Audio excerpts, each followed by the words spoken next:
You know, the Vietnam War, it did more than just tear a nation apart. It literally sparked a revolution right in the streets of America. And we're not just talking about a few protests here and there. This was a full-blown citizen-led movement, one that grew so powerful, it basically forced a superpower to back down.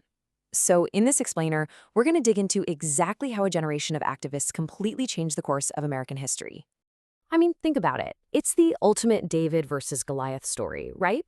How can ordinary people, we're talking students, activists, just regular folks, how can they actually change the war policy of the most powerful military on the planet? That's the huge question we're tackling today. We're going to see how the anti-war movement did way more than just challenge the government. It actually put a leash on two different presidents and forced them to retreat. Okay, so here's our core argument for this whole thing. The anti-war movement wasn't just background noise. No way. It became this incredibly powerful political force that literally tied the president's hands. It made the war so politically toxic back home that both Johnson and Nixon had no choice but to back down. This is an amazing story about how public opinion can become a real check on government power. So where did all this power come from? Well, a big part of it started with something brand new in warfare: television. For the very first time, the grim reality of combat wasn't some distant report you read about. It was beamed directly into your living room every single night. They called it the living room war, and man, it changed everything.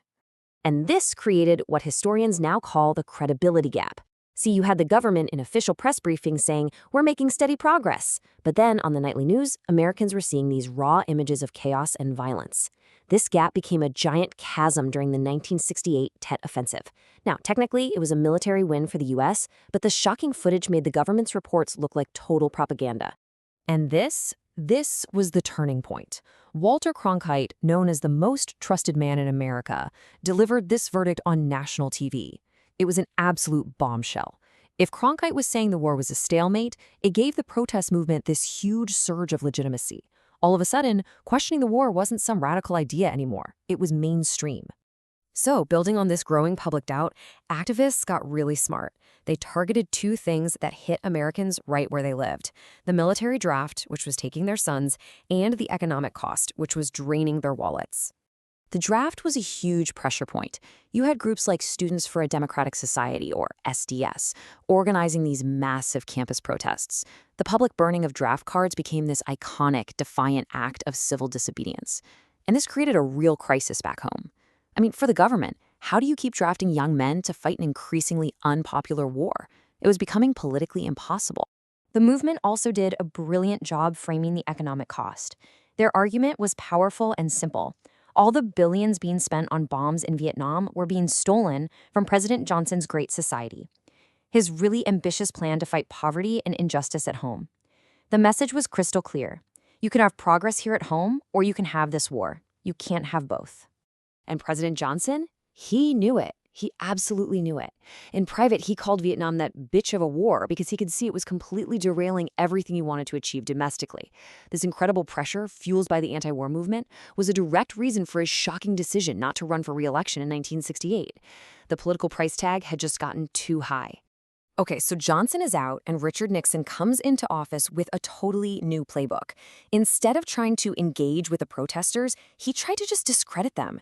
He did this by appealing to what he famously called the silent majority, the supposedly quiet, everyday Americans who he claimed still supported the war. Nixon's whole strategy was to paint the protesters as this loud, obnoxious, fringe minority, while he claimed that the real, patriotic America was standing quietly right behind him. It was a classic us versus them political move. The only problem was that so-called minority was about to prove him spectacularly wrong. And here it is. The response: the October 1969 moratorium to end the war in Vietnam. Over 2 million people protested all across the country. This was no fringe minority. This was one of the biggest demonstrations in American history, and it just completely demolished Nixon's silent majority narrative. This relentless, undeniable pressure forced Nixon's hand. He had to do something. So he announced his policy of Vietnamisation. Basically, the gradual withdrawal of U.S. troops while shifting the fighting over to the South Vietnamese army. Now, Nixon sold this as peace with honor, but let's be real, this was a retreat. It was a retreat dictated by the fact that the anti-war movement had made it politically impossible to keep sacrificing American lives. Just when you thought the movement couldn't get any stronger, two final events happened that delivered knockout blows to the government's credibility. Seriously, these were the moments that just shattered any moral authority the war had left. First, the soldiers themselves came home and joined the protest. Can you imagine the power of that? When members of Vietnam veterans against the war literally threw their combat medals onto the steps of the U.S. Capitol, it was just a devastating symbolic act. These weren't draft-dodging students. These were the men who had actually fought the war. Their protest gave the movement a kind of moral authority that was just impossible to ignore. And then, in 1971, the Pentagon Papers dropped. This was a leaked, top-secret history of the war, and it proved that the government had been systematically lying to the public for years. It revealed secret bombings of Cambodia and Laos, and it confirmed that leaders privately knew the war was probably unwinnable, even while they were publicly promising victory was just around the corner. For public trust, this was the final nail in the coffin. So, what's the big takeaway here? What's the lasting legacy? Well, the anti-war movement did a lot more than just help end a war. It fundamentally changed the entire relationship between the American people and their government, especially when it comes to making decisions about sending troops into battle.